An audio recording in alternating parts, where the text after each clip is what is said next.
supplemental support? Are we talking about literacy programs after school programs that can supplement, go above and beyond?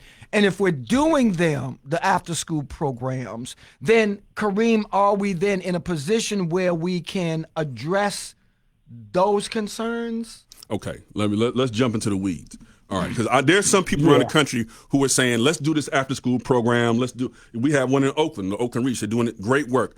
I would suggest, I'm never going to stop somebody from trying to be solution oriented. Okay. But that's great if you need to make a proof point.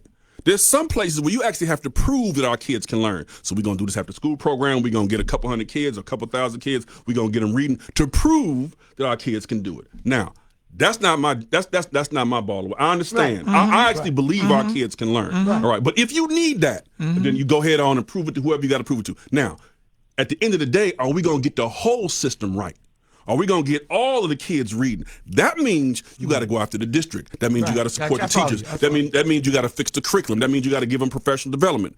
Now, we just got all this money from COVID. Well, how much of that money went towards training teachers? How much of that money went towards getting new curriculum? How much went towards professional development? I mean, I understand there's always Band-Aids to put on things, but how much of it is going to fix the root cause of what's going on, which is the babies can't read? If you're going to go after the system, the public system, now I haven't given up on the public system. Right. If you're going to go after the public system, that means the superintendent got to be on board, the school board got to be on board, the teachers union got to be on board, everybody got to be on board. And here's the hard part. This is the hardest of all of it.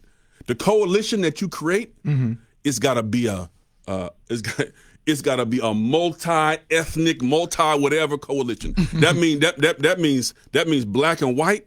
That means second language learners. That means you name it. And we just don't play well in the sandbox together. Is there an example of that anywhere, though?